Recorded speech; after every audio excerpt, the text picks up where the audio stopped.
तर मुंबई पाठोपाठ दिल्लीत सुद्धा पत्रकार परिषद घेत रोहित पवारांनी अनेक आरोप केले, काही शंका सुद्धा उपस्थित केल्या। दरम्यान रोहित पवारांच्या सगळ्या शंकांना एक प्रकारे उत्तर देण्याचा प्रयत्न सुनील तटकरेंनी केला, कारण एका मोठ्या राजकीय नेत्याचा उल्लेख वारंवार रोहित पवार करतात या सगळ्या आरोपांमध्ये। सुनील तटकरे काय म्हणाले आपण पाहूया।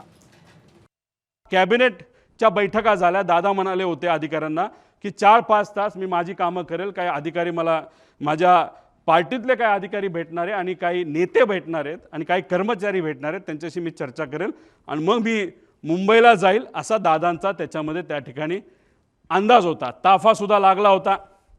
एक फार मोठे नेते दादांना भेटण्यासाठी येणार होते, ते वेळेत येणार होते, पण उशीर झाला।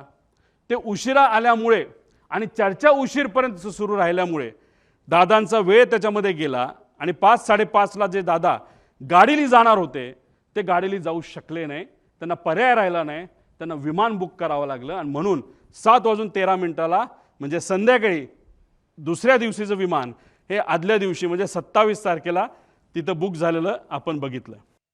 त्यांनी माझं नाव घेतलं असं कुठे सांगा, म्हणजे मग मला उत्तर देता येईल। माझी नियोजित वेळ 5 वाजता होती, मी 5 वाजून 10 मिनिटांनी दादांच्याकडे होतो। माझी 6:45-7 वाजेपर्यंत भेट संपली। ती भेट 3 दिवस आधी ठरलेली होती, कारण 2 दिवस अगोदर दादा पुण्याच्या दौऱ्यावरती होते, मी रायगडच्या दौऱ्यावरती होतो। तर आपलं नाव रोहित पवारांनी कुठेही घेतलं नसल्याचं सुनील तटकरे म्हणतात। एबीपी माझा, उघडा डोळे बघा नीट।